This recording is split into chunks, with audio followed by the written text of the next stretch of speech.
heaven is a place that exists. It is a place that is promised for the believers. The existence in paradise is one where everything that you wish for is made manifest and you have access to it. And there's nothing that is withheld from you. There's nothing that is off limits. Right. All things go in paradise.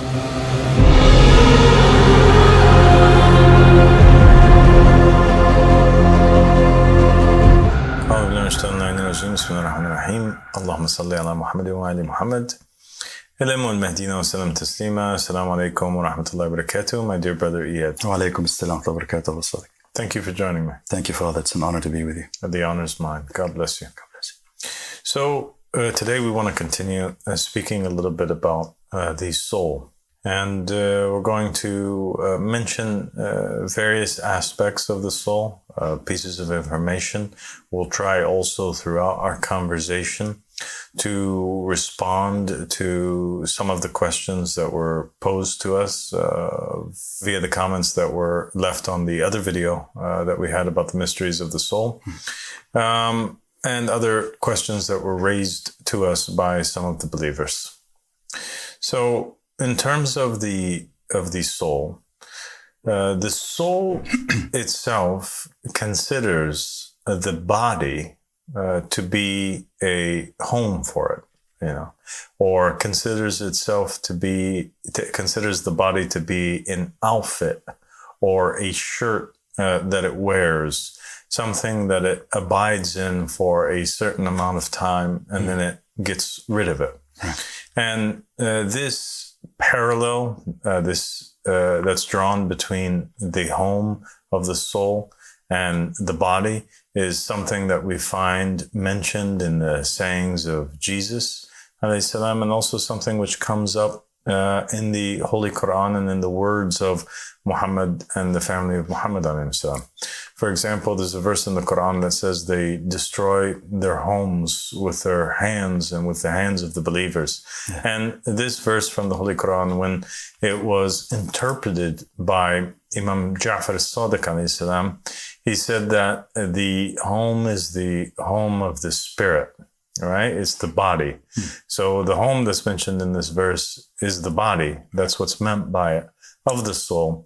And the destruction of the body is done by the hands of the soul itself, or the individual that's, that's incarnating in that particular body. They can destroy the home, and the believers also can destroy the home. And how can one destroy his home? Through his actions, because of the karmic law which exists. So, for example, a person whom incarnates in a particular time period or era, and he commits a certain amount of sins or acts, this will affect the body that he incarnates into. Right. And we have an example of this that was given to us by Imam Ahmad al-Hassan salam, and that occurred in our very community. We have a wonderful woman, her name's Ghazala. She's incredible. And she's a mountain of faith, and she's been through so much, this woman, God bless her soul. And she has a son who's also a member of our community. His name is Surush. And Surush was, has grown up with a severe mental and physical handicap. And one day Ghazala was speaking to me and to the Imam, and she, posed this question. And the question was, why is it that Surush has this severe handicap? Is it because of something that I did in a previous life or a sin that I committed that made me deserving of having to go through this harsh trial and tribulation from Allah subhanahu wa ta'ala, whereby, one of my children is struck in this fashion or manner? She was feeling guilty. She felt like maybe she was the reason why her kids had to suffer, right? Because she has two kids actually that suffer from a handicap, Surush and Farah. Right. And Imam Ahmed al-Hassan responded to her and informed her the story, actually, the secret behind Surush, the mystery. And the reason why it is that he has this handicap, and it has nothing to do with her.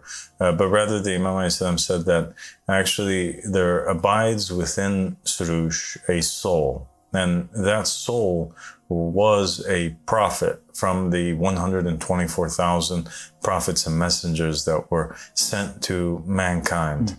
And that prophet, his name was Roshan. And he lived amongst a particular people, and the people were struck with a famine.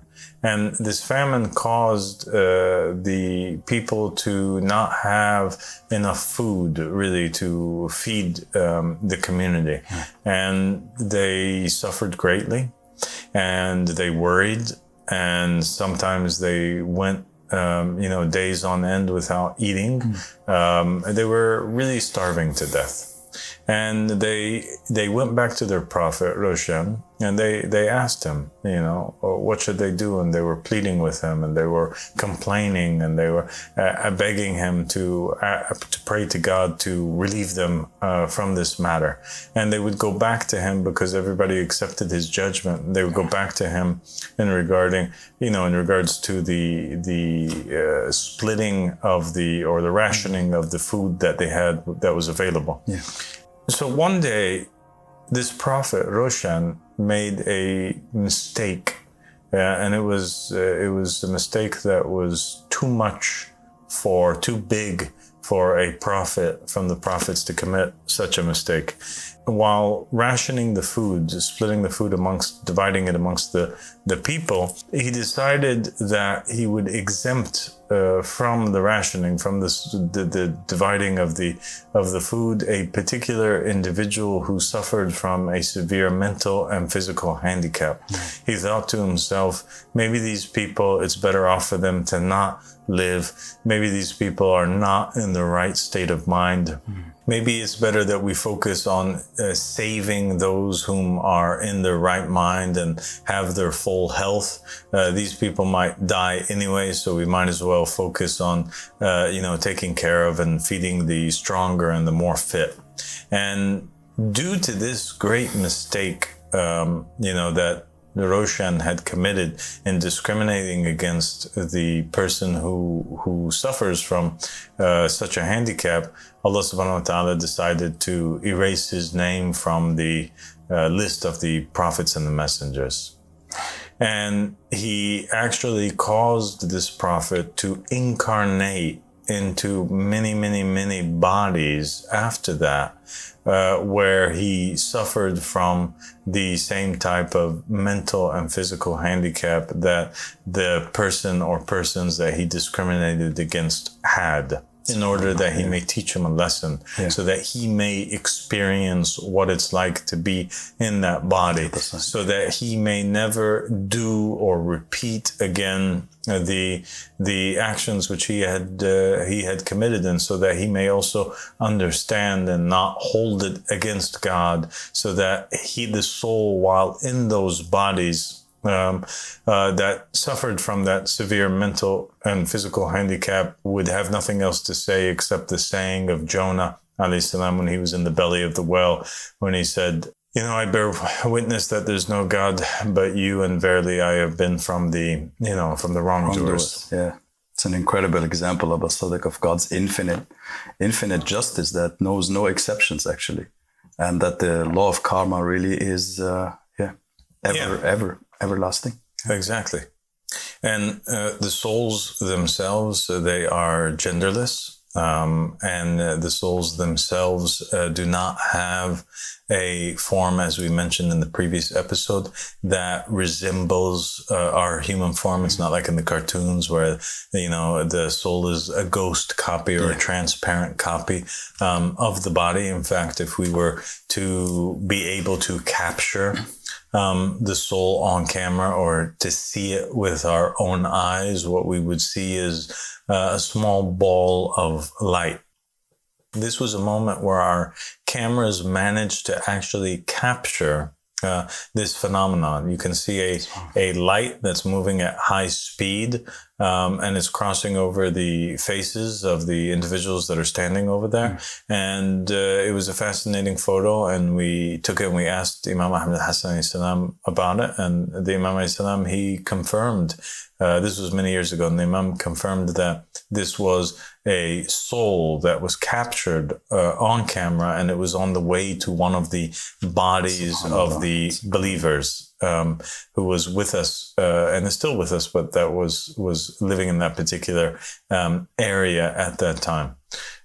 This was a soul, but it was not one of those souls that incarnate on the earth, the Imam says. And that's an interesting thing now. So now we also have souls that incarnate on the earth, and we have souls that don't incarnate on the earth. But rather, this was a soul that acts as a teacher, a helper, an enforcer. Yeah. So there are many of these souls that interact with human beings and even enter into human bodies for a short time period in order to enforce a particular soul that is struggling or needs help, in a particular stage or during a particular time period.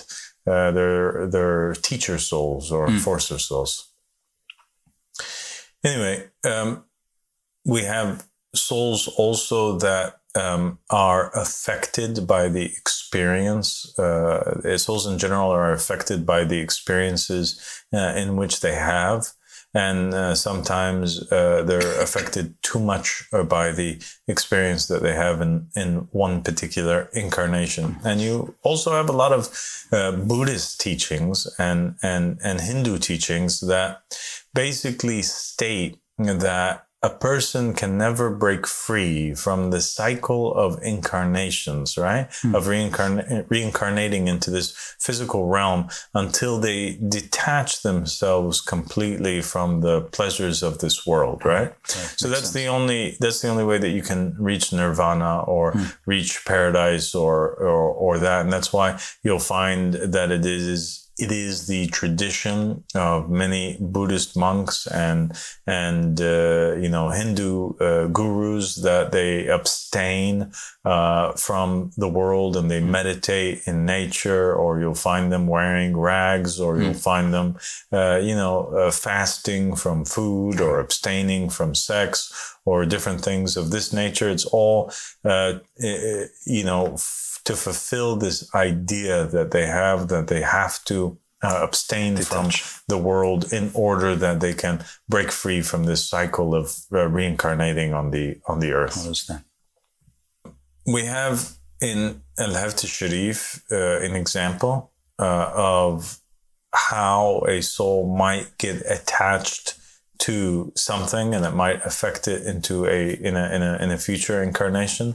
For example, we have one chapter in Al-Haft al-Sharif where Imam Al-Sadiq ﷺ explains to Al-Mufaddal ibn Umar that there's a reason why a homosexual man, for example, would have that inclination to be with men rather than with women. And Al-Mufaddal ibn Umar, was astonished by this notion, and he was wanting to ask, why is it the case? And then Imam Al-Sadiq ﷺ explained it to him that the homosexual man perhaps was in a previous incarnation a woman.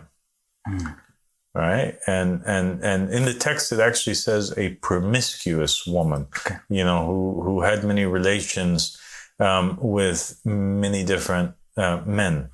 And so they became addicted to this act of sexual, these sexual acts with men, the woman does. Right. And so when she moves on to her next incarnation, because she loved men so much and loved the act of being with them, that this soul, once it passed on to the next incarnation, it was not able to get rid of this desire that it had to be with men. So even though it's in a in a new body, it still feels like it is in the wrong body, and it feels like it was supposed to be a woman. And in fact, you find that there are a lot of homosexual people that state exactly that. They feel like they were born in the wrong body. Yeah. And that's why they transition into another sex, right? And I'm not saying that this is the case with all homosexual men. Certainly not.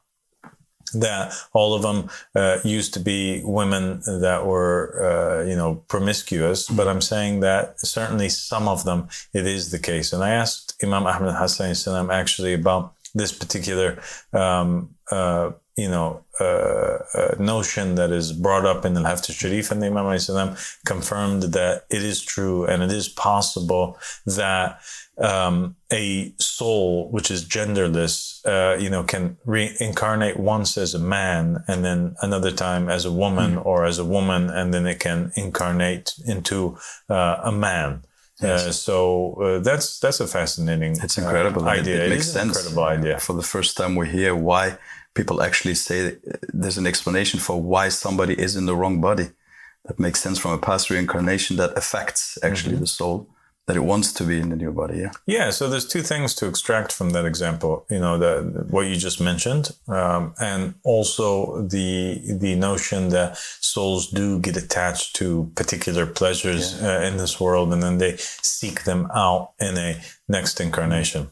And you might have, you might have that be the reason why somebody, for example, has particular addictions, or desires to drink or seek out, or to gamble or things of this nature. Maybe they were very successful at gambling, or they really loved that in the previous incarnation. And so that kind of carries over, as well as other types of passions. It doesn't have to be a negative thing. It can also be a positive thing, that somebody was a pilot, for example, in a previous incarnation, and they really love that. And then in the next incarnation, you'll find them being born or growing up as a boy, and they're obsessed with planes. And there are many stories actually and examples of that have been shown.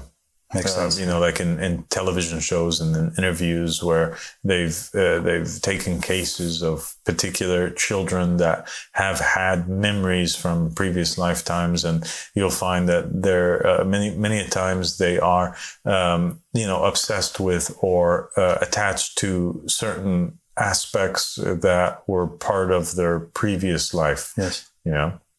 So certainly the verse from the Quran that a person can destroy his own body, by his own hands and the hands of the believers is true. And we've demonstrated that now through several different examples, starting with the example of Roshan. And they destroy it through their own actions or through ill treatment towards their brothers or their fellow man.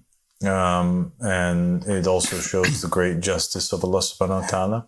There's another meaning behind the destruction of the home, and that's the destruction of the home of the hereafter. And that is this idea that we have that's so prominent in the narrations of Muhammad and the family of Muhammad, that explain that the individual, through his actions and his deeds, is constantly building for himself a palace or a home in paradise, or he, through bad deeds, he's actually burning all of that which he built in the hereafter. And so there are also these homes that exist at the very end of the cycles of reincarnation. And those are the homes that either abide in heaven or in hell. And I asked Imam Ahmad Hassan salam about this notion of whether or not souls have bodies when they enter into paradise.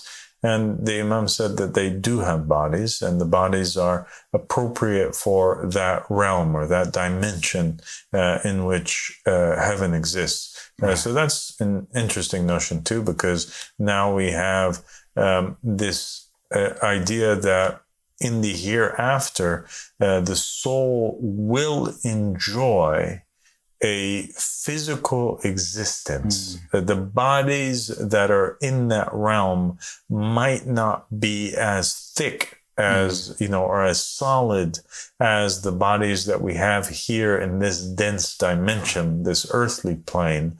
But there are still vehicles that are physical ones that a person will incarnate into in order that they may enjoy paradise at the very end of the cycles here. And this shouldn't surprise us, because actually we have narrations from the Ahl al-Bayt alayhim salam that existed way before Imam Ahmad al-Hassan alayhi salam did, that kind of indicated this. And one of the more famous ones is this hadith where it speaks about how the souls of the martyrs are placed into the bodies of these particular flying birds in paradise. Have you ever heard these narrations? And then and they're given wings and they're flying above in paradise, but the narrations explicitly state that their souls go into these beings. So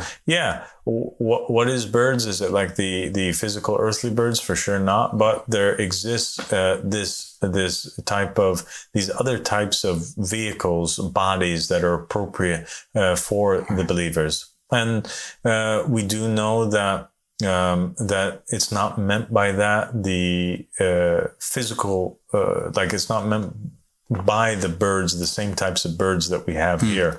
And there's a reason for that, because animals don't exist in paradise. Yes. But before we get to the topic of animals on paradise, I just want to mention something that's quite interesting, because you do have in Judaism and Christianity and Islam a variety of narrations that tie the souls of the deceased with birds specifically, right? Or they tie, the souls of demons or angels with birds. We have in Judaism some texts, all right, some old Hebrew texts and manuscripts, like the Book of Abraham, that are not a part of the old Hebrew Bible, but that describe Abraham's trials and tribulations that he had in his story, his trials and tribulations with his father and his uncle and the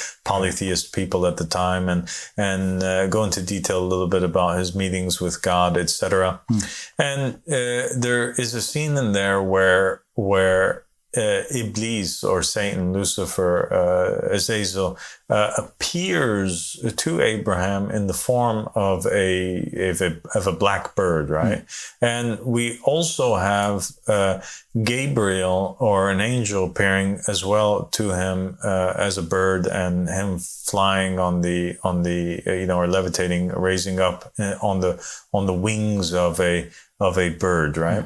So you have angels, and you have Azazel, the devil, appearing in the form of birds. Right. You also have narrations from the Ahl al-Bayt alayhim salam that state that when a person that you love passes away, that sometimes, many times, that soul will continue to check on its family members, right? To peer on them and see how it is that they are doing. And this is a notion that's not foreign to Christianity and Islam in general. You have many people that have stated and shows that have depicted movies, etc., the soul of a deceased person, kind of lingering around their beloved ones, except that these narrations go into a little bit more detail about the mechanics or of how it is that this experience happens. And one of the ways that this experience can happen, according to the traditions, is that the soul of the deceased person can peer into this physical realm through the eyes of a bird, right? And the narration stated that, if you find after the passing of a beloved one, a bird that is kind of peering through the window, or that flies into the home and is looking at you, or is tapping on the window, that this is the soul of somebody who you loved, who deceased, who passed away, and is checking on you. Except that it's not that the soul itself is incarnating as a bird, okay, because that would be a punishment. Yes. And it's very clear to distinguish between the idea that the soul who's being punished can incarnate into a bird, and now it's trapped in this body, versus or any other animal, versus a soul of somebody who is a good person using a living entity as a binocular or as a window into this world. So it's kind of like the souls are given permission to tap into the consciousness of particular animals that are in this world. And in these set of narrations, we're talking specifically about birds, in order that they may get a physical glimpse of their beloved ones without the soul itself being stuck within the body of the bird. Does that make sense? Absolutely. SubhanAllah. Yeah. So back to the notion of the animals in paradise. Animals do not exist in paradise, and I think that that's an important question for a lot of those people that love their dogs, their cats, their animals. They had pets that passed away, and they wonder, will I ever see these pets again? And they kind of hope that maybe when they get to go to heaven that they'll be there and their dog is playing with them. That's impossible. It will never happen. That animals enter into paradise in their current form, right? But Allah subhanahu wa ta'ala is just, and there are animals that are extraordinary beings, and animals that deserve to enter into paradise more so than human beings. So God rewards and allows these animals for their extraordinary acts, right, that they did, or services that they did for mankind, to be rewarded, and he allows them to enter into paradise, but he doesn't allow them to enter into paradise in the form of cats or dogs, because there is a form that is more appropriate for them. And so they would enter into paradise or into the heavens in the same form that the people of the heavens enter into, the same form that any other human being would enter into it, because God would then allow these animals to incarnate first as human beings on earth, in order that they may have the same chance and opportunity that any other human being is offered to elevate spiritually. Right. Again, God's incredible justice and mercy. God is incredible, and his justice and mercy is great. So now we know that good animals, are rewarded. They reincarnate as human beings, and it's the opposite of what we find happening in Masakh. Yes. Right. So in the example of Masakh, you have people that their behavior, resembles that of the animals. Right? Their behavior does not require them to have a human body. Having an animal body is sufficient for them. If there are people, and we spoke about this in the last episode, that all they care about is just eating, and they don't have any other purpose in life, well, you don't need a human body for that. You can have a pig body, and you can still enjoy, the chemical reactions and pleasures that are given to your brain. as a result of stuffing your mouth and constantly having that feeling of eating. You can achieve that by having a body of a pig, for example, rather than the body of a human being. So here's a soul that does not take advantage of the body that he has as a human, so he loses it and he comes back as a pig. And the opposite is also true. You have animals that take full advantage of their bodies as that they have their vehicles that they're given, whether it's a body of a dog or a bear or a rat or an ant or whatever it is, and they do something that is more than what they have ambitions and they have deeds that exceeds the body that they're given. So God says, okay, let me give them a chance to take full advantage of a higher vehicle and see what it is that they do with that. And we have examples of animals that have actually achieved that, and animals that have returned today, even in the time of the Qaim, to be supporters of his, and they're all in human form today. For example, the whale of Jonah.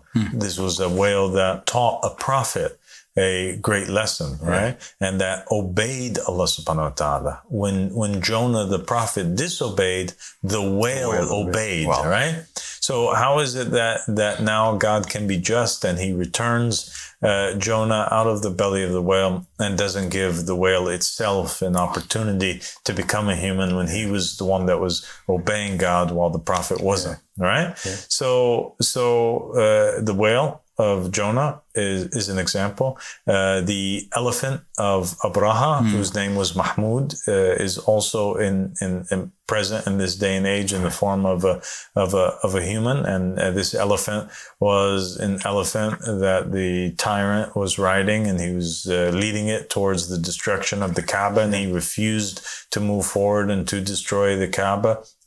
He feared Allah subhanahu wa ta'ala. He feared his angels. He obeyed God when God told him not to go forward. He preserved the sanctity of the Holy Kaaba, and as a result of that, he was deserving to be a human being, and unlike the ones that were sitting on top of him and trying to drive him towards fighting against God and his messenger.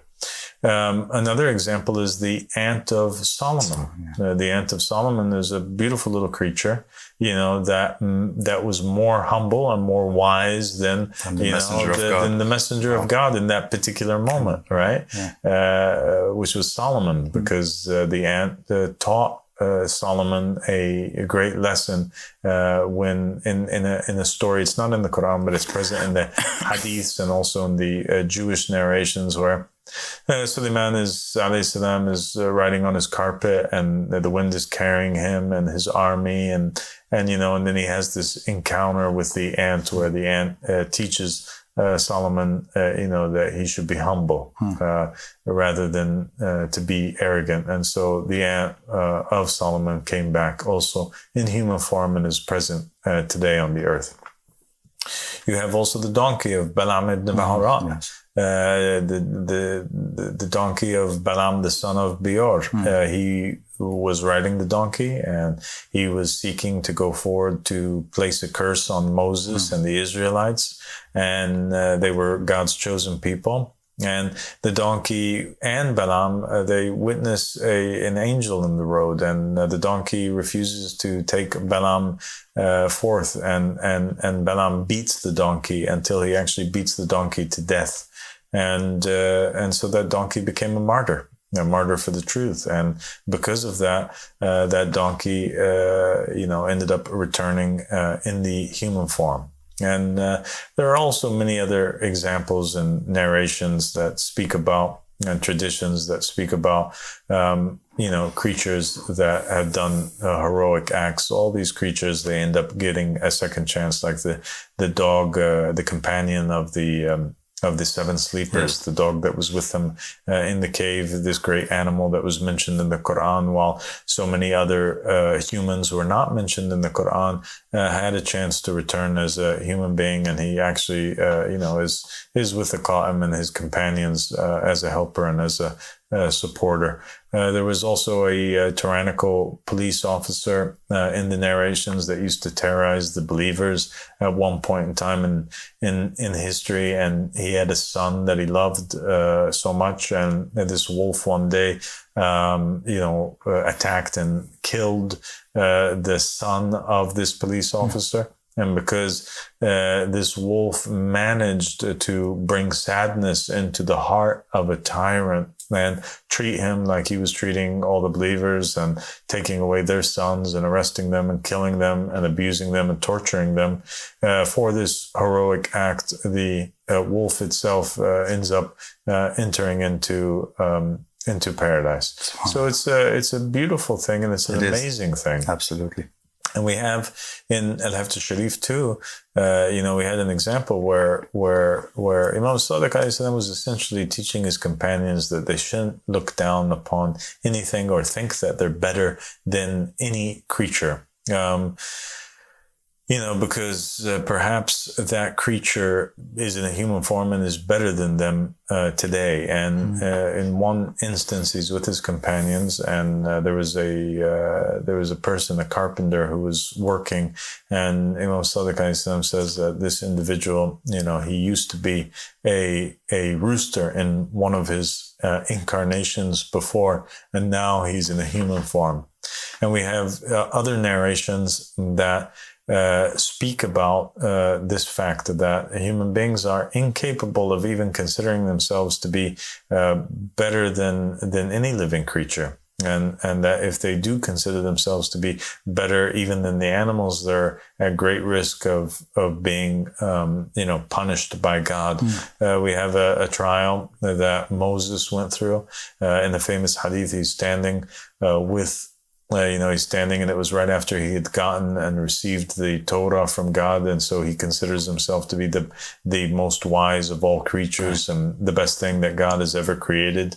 And so at this moment, when he was having these thoughts, thinking that he's the best, the angel Gabriel came down from the heavens, because God had said to the angel Gabriel, go down to Moses and teach him a lesson, for verily he has destroyed himself, just by this thought, thinking that he's the best of all beings. And so Gabriel went down to Moses. Moses knew that he had committed a mistake. God tells Gabriel to tell Moses that he needs to go forward and bring forward a creature, find a creature that he is better than, and bring him forward to meet God.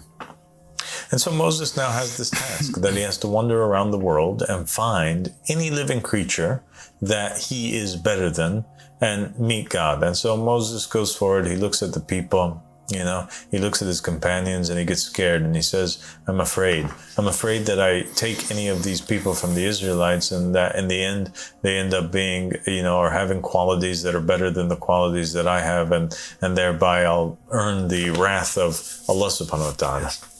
And he goes forward and he contemplates taking any of the animals of the earth. But every time he looks at an animal, he sees in their qualities, or sees them working so hard, or sees them doing something, that he becomes afraid of taking them, until he finds this diseased dog, and he thinks to himself, I must be better than this diseased dog. Like it's diseased, it's got a it's sick, and it's not doing anything, and there's no use to it, and look at it, it's horrible. Like, at least I must be better than this dog. And so he ties him up and he takes him and he begins to walk with him, and then at some point fear enters into him and he releases the dog, and then he goes forward and he meets God, and he has nothing, and he says, I've not found anything that that lives or crawls or walks upon the face of the earth that I can consider myself to be greater than. And the response of God was that, if you had brought somebody with you, any living creature, I would have erased you from the record of the prophets and the messengers, right? So Moses himself, who was one of the Ulil Azmi prophets, one of the best, most determined prophets and messengers, could not consider himself to be better than any living creature or entity that exists on the face of the earth. And now we know the reason why. And the reason why is because any of these animals could, end up elevating and becoming human beings, and any of these animals that are now human beings could end up elevating and they themselves becoming prophets and messengers. And who knows, beautiful. Moses didn't know if he himself one day was, had incarnated as one of these animals before, and that his performance now as a prophet or a messenger is not, would not be better than their performance if they ended up elevating to the degree or the rank or the role of a prophet or messenger in the future. I think this is so beautiful, Al-Sadiq. Just the idea that animals can have good deeds and that a human being should never consider himself better than any of these animals of God's infinite wisdom is just a complete different and beautiful understanding. And it also shows that there are these opportunities, yes, that every living creature has an opportunity to draw closer to God and to learn and to elevate, in any of the vehicles that exist on the earth, So this earthly plane is a school for knowing God and elevating, and it's in a place of opportunity, not just a place of torture and torment, right, and punishment. So even the souls that are, have less of an advantage because they might start off in a body that's more limited than the bodies that we are blessed with, they still have the opportunity that they can, get higher and higher and higher until they become, in the end, like the angels above, and they enter into paradise. Everybody has a chance. Yeah. All right. So now, since we've spoken about the possibility of animals entering into paradise, let's talk a little bit more about the soul's journey into heaven and the nature of heaven itself, and what is it like. So heaven is a place that exists. It is a place that is promised towards the believers, for the believers. And it is a place that exists in this physical realm that we are in, but we cannot see it. In the description of paradise in the Quran, it says that the paradise, its width and breadth is that of the skies and the earth. A heaven, which its width is the width of the heavens and the earth. Right. Right? Mm-hmm. And so in that is a great clue that paradise itself, its size is the same size as the heavens, the skies, right? And the earth, because it is the skies and the earth. It's existing in that same space. It's its same size because it is there. It's just on a different frequency. Mm-hmm. There is something that's preventing us from seeing it. Right. It's existing in that same space that we are living in, mm-hmm, but we don't have access to it.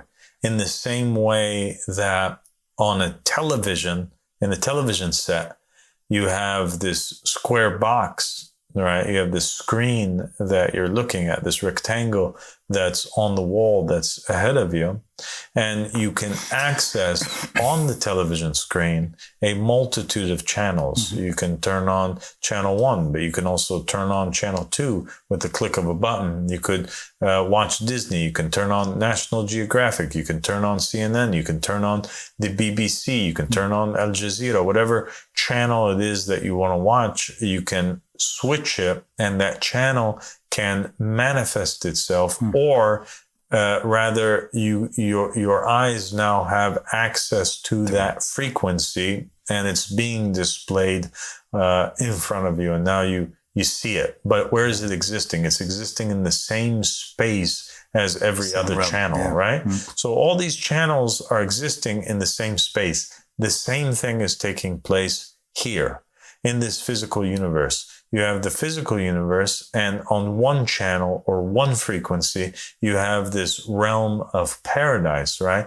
Or heaven, a realm that when your soul elevates, right, it receives eventually a body that's appropriate for that realm, so that you can exist over there and not exist here. Here in this earthly physical realm, you have these denser bodies, these dense physical bodies that we have here. In these bodies, we can't access those higher realms, you know, and we also can't access the lower realms, which is the realms of hell, but that's a different topic. But if we did well in these bodies, just like we can shift and move from the body of an animal to the body of a human being, there are these other bodies that reside in a heavenly realm that take up the same space that we're in now, right? But you have to transfer to that realm to be able to experience that world. And I think that the narrations from the Ahl Bayt alayhim salam, they're clear about that, because you have many scenes where Imam Ali alayhi salam was able to speak to the dead, and he would go to places like Wadi Salam, and Wadi Salam in Iraq. This is a particular area. The traditions of the Ahl Bayt alayhim salam had mentioned that it's one of the gardens of paradise, and that the souls of the righteous abide over there, and that they visit each other over there, and they speak with each other. And Imam Ali alayhi salam had the ability to go over there and speak to these souls. So there you go. You have something which is being described as a garden of paradise. It has in there souls of dead people, and it's existing in the same plane as where we are existing. And you have the opposite being true too, where you have this other place that's called the Wadi of Barhut, and it's in Yemen, and it's this kind of deep pit, this desert, in this desert area that is considered to be a place where the evil souls that are impure go to after they die, and it's supposed to be a spot in hellfire, and yet it's existing in the same physical plane as we are. You know, it's just about a channel being switched, and we would be able to have access to that. And Imam Ahmad Hassan salam, he said that there is this thing that is it's like a film, like a film cover. It's like a small little film strip. Imagine like a lens or something, right? That is placed over the eye. There is something, the Imam says, that is placed over the eye like a film covering, and if that was to be removed, we would be able to see paradise in front of our very eyes. Yes. But it's because this film covering is on there that we perceive and see only the things that are in this realm, in this world, when really it's like it's a fake world. It's this earthly realm that we are in right now. It's an illusion. It's a dream. It's not real. So imagine it's like people wearing something over their eyes that creates a virtual reality type of experience. That's what this physical dimension is like. And if we just have the ability to remove it, we would be able to see reality how it is, and that is a reality that includes in it a paradise or a heaven. We'd see reality as it is, and it is a heaven that's existing. Yes, it reminds me of the quote, Father, of Imam Ahmad al-Hassan alayhi salam, where he said that remove the dust from your eyes and you shall see as I see. The dust from your eyes is this film covering. Right. And this film covering, the Imam said, it's actually a living entity. It's a creature that's alive. Yeah. And that lives on the eyelid of the human being, but with the human being's ability to fight himself and elevate in degrees, and to get rid of, to defeat his nafs. A person who has the ability to fight against the soldiers of ignorance and to uplift these veils of darkness and to be a person who's selfless and who's in control of their mind and their actions and their behavior, this person is also capable of killing this creature that lives over the eyelids of the human being. Nonetheless, let's go back to heaven so we don't stray too much from the topic. So in paradise, it's a realm that no bad feelings exist. There's no such thing. And all those people that enter into this realm, in order to even enter into it, you cannot have any negative characteristics. Right. Your very soul and self has to be free from things such as envy, hate, right? Jealousy.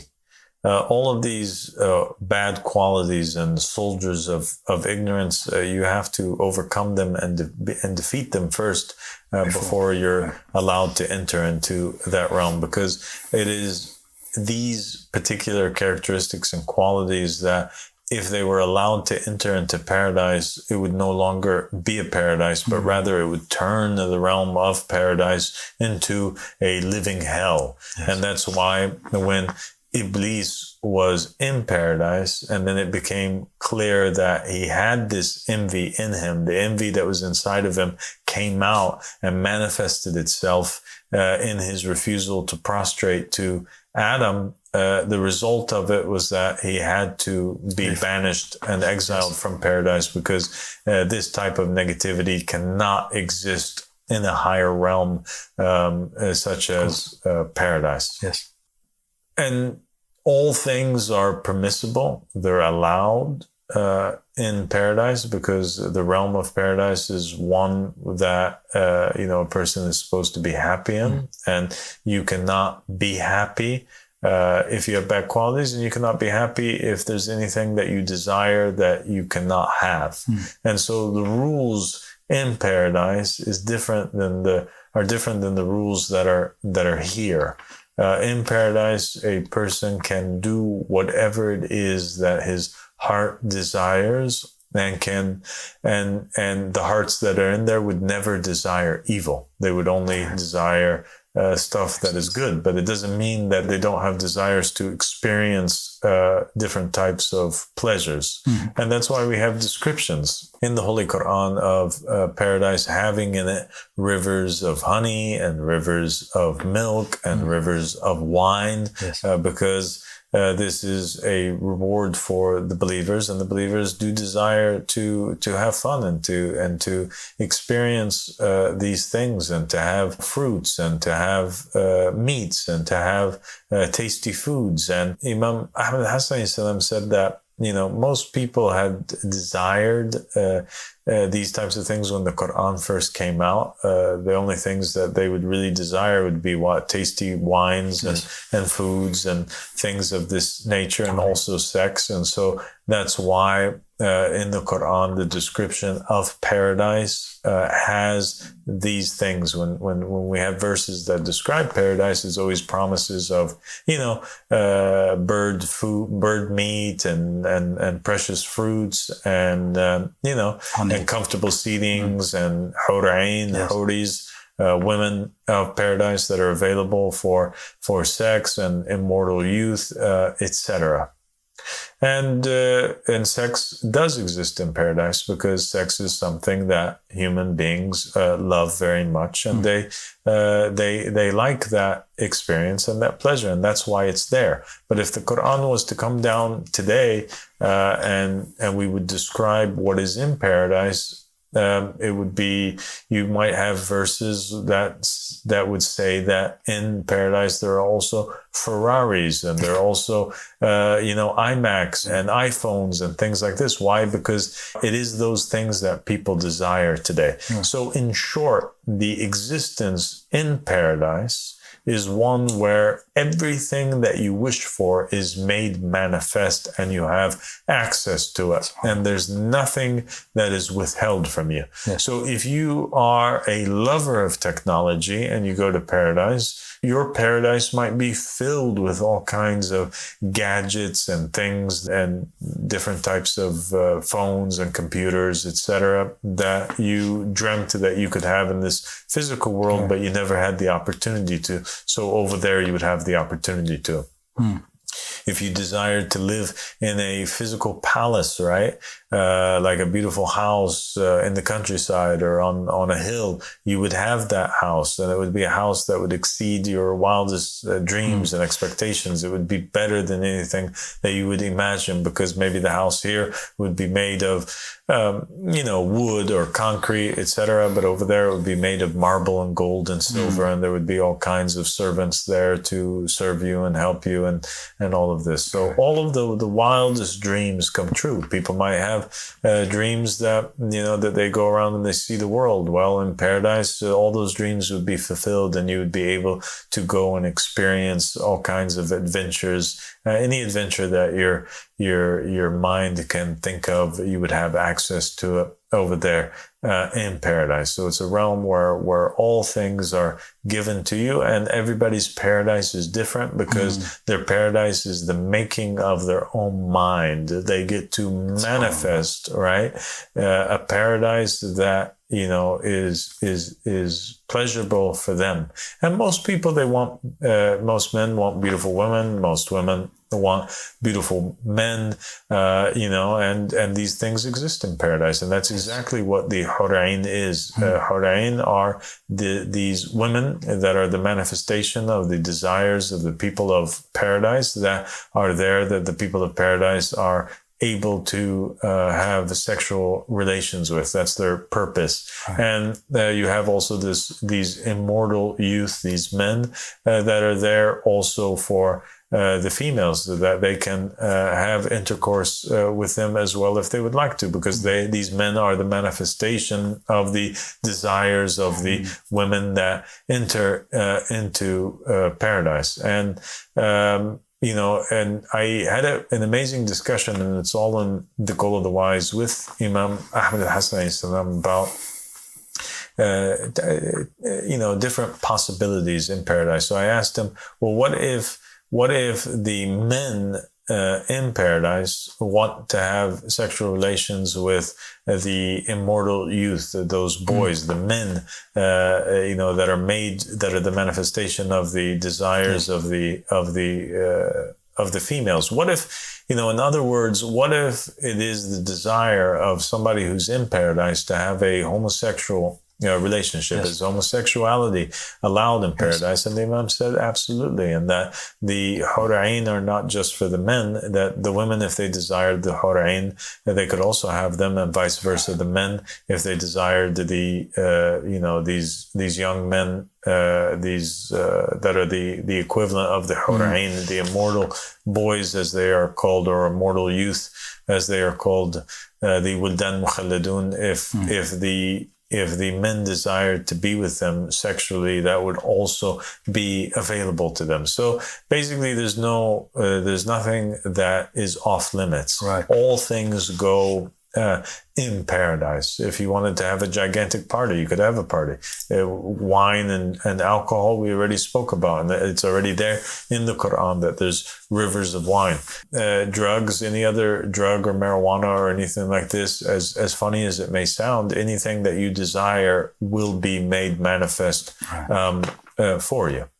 So I asked him also, what if people in paradise, wanted to have sexual relations with each other? So we're not talking now about the Huris, and we're not talking about the Wildan Mukhalladun, these immortal boys that only exist in paradise, that don't have an existence in this realm or in this world. Although there are narrations, this is just an interesting side note, there are narrations that exist in Christianity that state actually that the children of non-Christian people. So this is before Islam, right? And even after Islam, some of the popes in Catholicism and some of the priests, while attempting to answer the question, of where do non-Christian babies go, right? So the children, if they don't have any sin, if they're born innocent, right? Or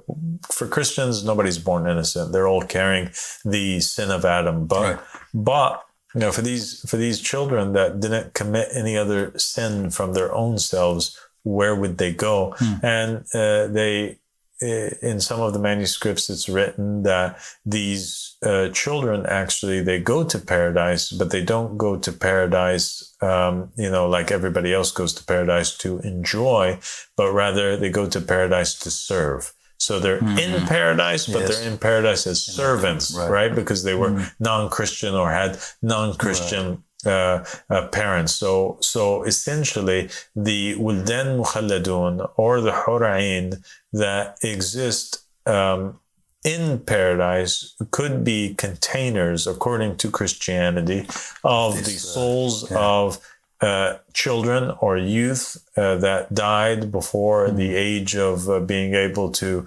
determine. So they go to paradise, but now they go to paradise as servers who are serving wine and drinks and fruits and things like this, and also are serving as sexual servants for the people of paradise. But this is not a notion that exists in Islam. It's not the case in the religion of Islam. All children that are innocent, they go into paradise and they enjoy paradise as anybody else. They don't go in there as servants. And the Wildan Mukhalladun and the Hura'in are purely creatures that exist only in paradise, that never had an existence here on earth.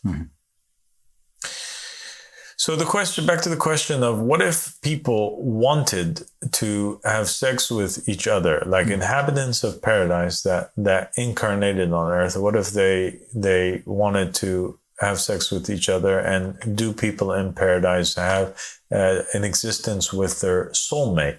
And the answer is yes, that an individual does have an existence, and there is something called a soulmate, that is your wife that will abide with you in paradise, or your husband that will abide with you in paradise. And who is that soulmate? The soulmate is somebody whom you incarnate with on earth at least once, and sometimes twice or more. And while an individual is incarnating on earth, because they have many incarnations, they have many different spouses. Right. And the soulmate is the spouse out of all of those spouses that reached the closest in degree to you. Right? Yeah. So maybe in one lifetime, you incarnate and you're married to a woman named, let's say Taslim. Yes. And in another lifetime, you're married to a woman whose name is Runa. Right. And in another lifetime, you're married to a woman whose name is Aisha. And another lifetime, you're incarnated and you're married to a woman whose name is Khulda, etc. Right? And so you die. And in the hereafter, the woman out of all of these spouses or women that is going to abide with you forever is the one who her consciousness and her faith is the same as yours, or almost the same as yours, the closest to yours, right? Because you can't abide in paradise with somebody who's not at the same level as you. That wouldn't be a paradise, right? Yes. So the souls end up falling with a spouse, that is at the same degree of faith as them. That is the soulmate. Yes. Not somebody who you're attracted to physically the most, not somebody whom you come from the same class as they are in terms of riches or in terms of education, but somebody who is the closest to you or the same as you in faith. Yes. Okay? So that's an important note. And all people reincarnate their very last incarnation with their soulmate. Okay. So the very last incarnation on earth, they are incarnating with their soulmate that they will be in heaven with forever. Which they could meet before as well, but definitely the last one. They could meet before as well. So you might have, for example, 19 incarnations, right?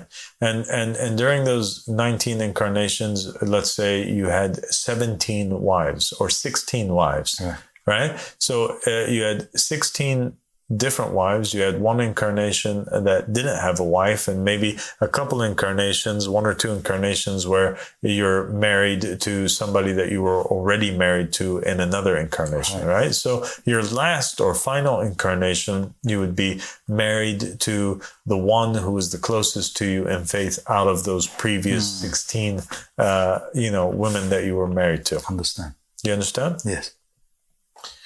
And people enter into paradise with bodies that are attractive, and the level of their attractiveness depends on their level of faith. So the more that you have faith, the higher that you are in faith, the more beautiful of a body that you are going to be given to be in paradise, right? So now when you go into paradise, all people are able to know who was best. There's like a ranking system based on their physical beauty. Wow. Yeah. So the better looking people are the people that had higher faith, and they had better deeds than you did. Yes. Okay. And the people that are less attractive than you are the people that are, were lower than you. Right? Right. And people in paradise, even though they have a spouse, they might desire to have intercourse with another person who's in paradise that's not their spouse.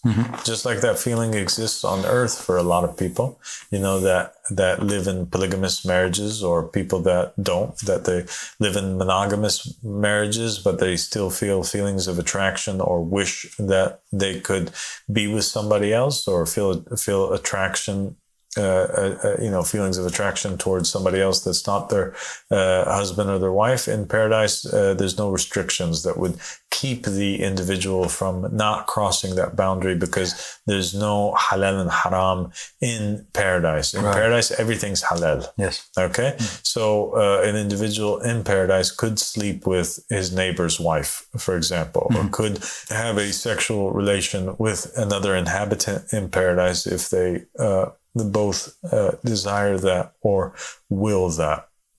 Do you understand? Yes.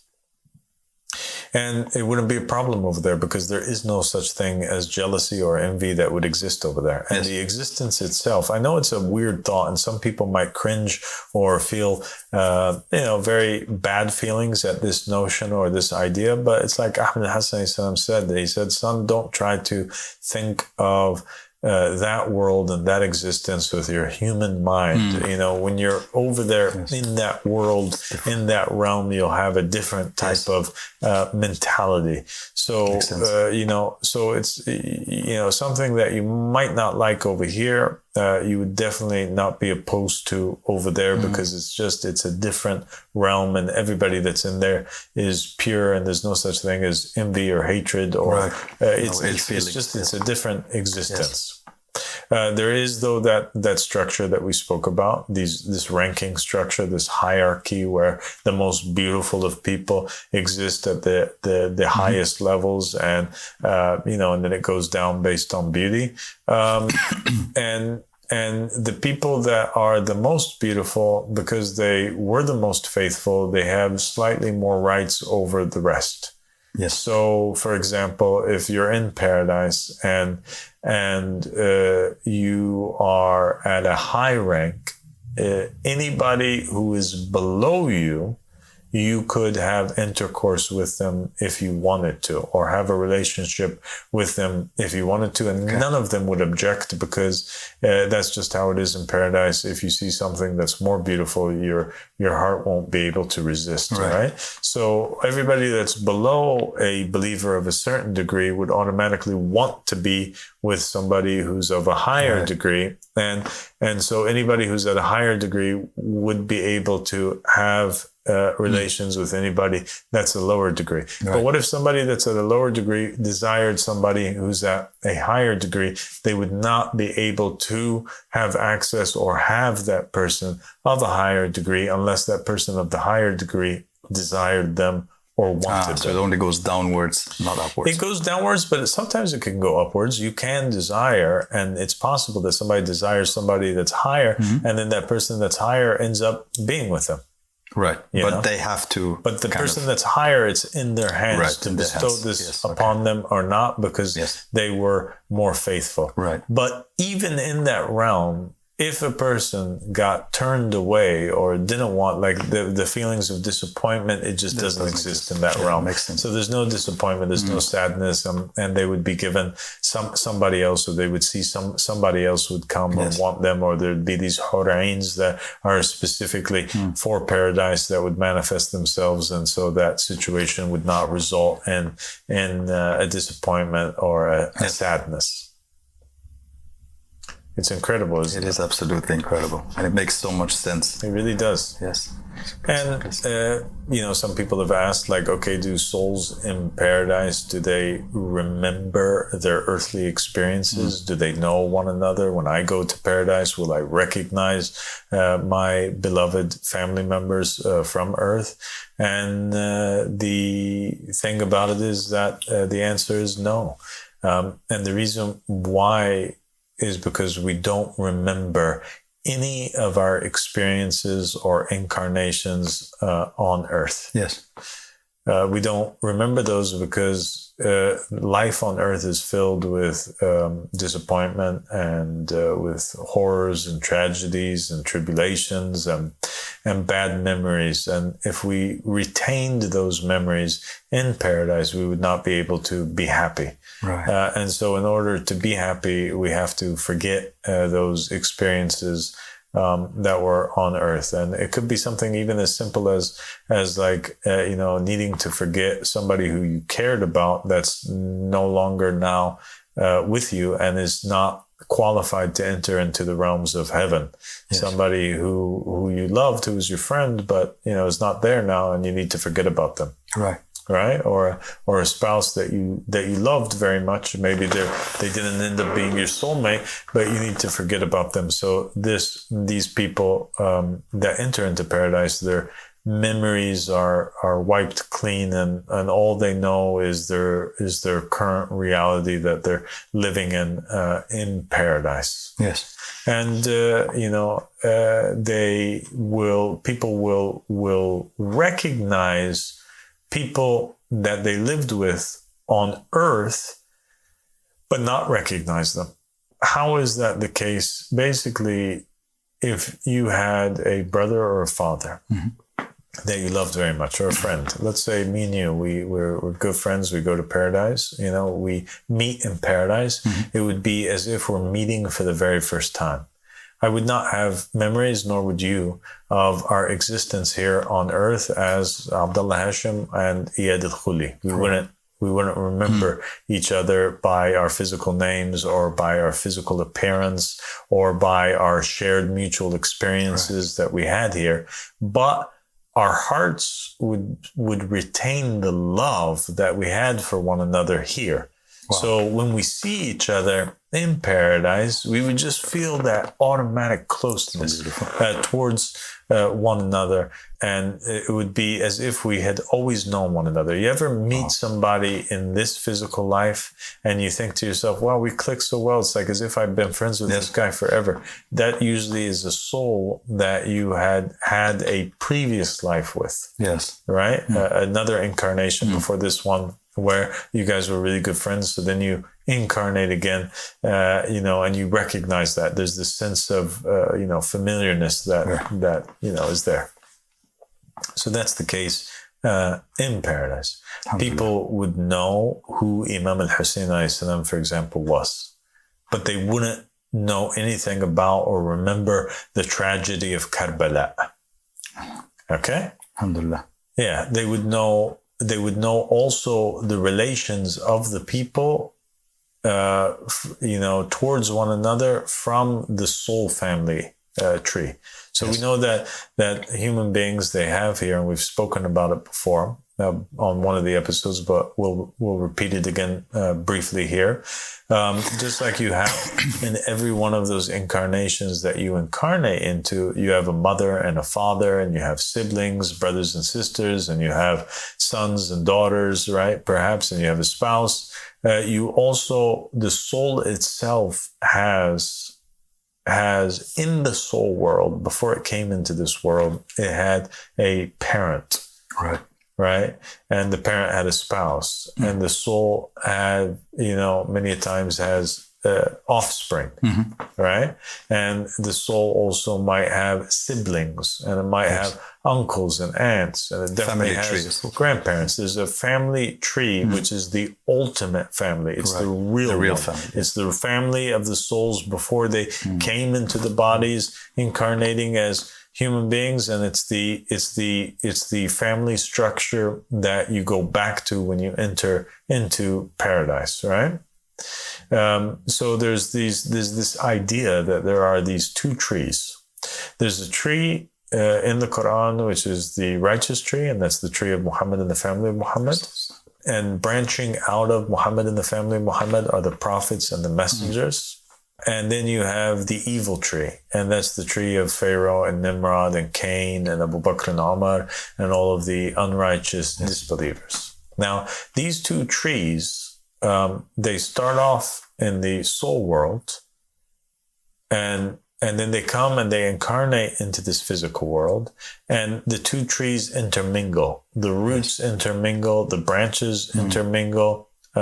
You might have a person whose origin is from the righteous tree marrying somebody who's from the unrighteous tree, right?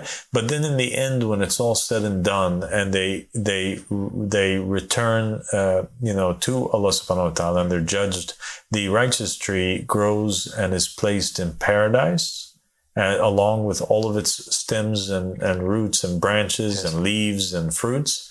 And the evil tree, with all of its thorns and its rotten fruit, ends up in hellfire.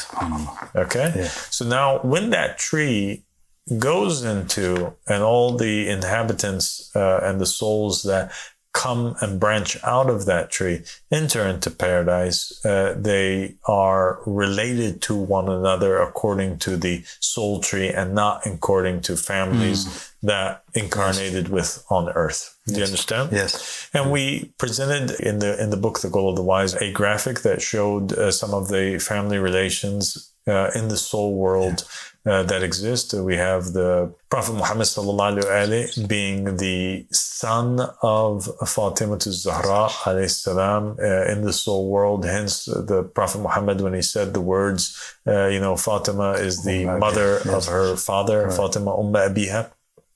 So that's the meaning of it, is that Muhammad in the physical world was the father of Fatima, but in reality, in the soul world, Fatima Zahra alayhi salam is the mother of her father. Yes. Imam Al-Hussein alayhi salam, in the physical world, he was the son of Ali ibn Abi Talib alayhi salam. But in the soul world, Imam Al-Hussein alayhi salam is the son of Muhammad sallallahu alayhi wa sallam. Right? Yes. And that's why the Prophet Muhammad sallallahu alaihi wasallam said, Hussein is from me. Yes. Right? Right. And he says also, and I am from Hussein, because he also incarnated and as the son of Imam al-Hussein alayhi salam, when he came back in the form of Muhammad al-Mahdi and also Muhammad al-Jawad and Muhammad al-Baqir, etc. So, you have also in the soul world, Imam al-Hussein alayhi salam, having two sons and a daughter. His daughter is Lady Zainab alayhi salam, and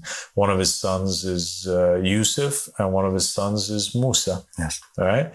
And you have also Yusuf having several sons and a daughter, and his daughter is Mary Magdalene in the soul world. You have Moses, who one of his sons in the soul world is the prophet Elias, and the prophet Elias also has a son in the soul world, and that is prophet Imran. right? Who is the grandfather of Jesus, alayhi salam. And so it is as such. You have this big, large soul family tree that branches first from the Ahlul Bayt, alayhi salam, the people of the cloak in particular. From them, they give birth to the prophets and the messengers, the souls of the prophets and the messengers. The prophets and the messengers, they give birth to other prophets and messengers. And then eventually it extends down to all of the saints and the righteous believers and every other soul that will abide in paradise. Yes. And so that soul structure or family, it is preserved in paradise, and people in paradise know that is Al-Hussein, and that's Joseph or Abdullah, who's the son of Imam Al-Hussein alayhi salam, in the soul world, but they don't retain any memories of any of their incarnations on the earth. They're aware that there was an earthly experience and that there were incarnations, but they don't have memories of any of that. Beautiful. That's how paradise, how I would want paradise to be. Wonderful. Yeah.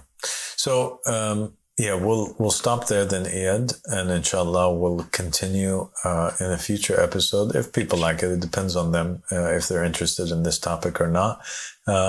And how they respond also to the lengths of the episodes that we have. We can delve into perhaps more in the different aspects of paradise and answer other questions that are posed, as well as get into details concerning the opposite of paradise, and that is the evil place, the bad place that people go to after a lot of incarnations of bad and evil, and that's hellfire. Yes. Thank you. God bless you. God bless you, Father. Thank you. This was wonderful. God bless you. Assalamu alaikum. Wa alaikum assalam wa barakatuh.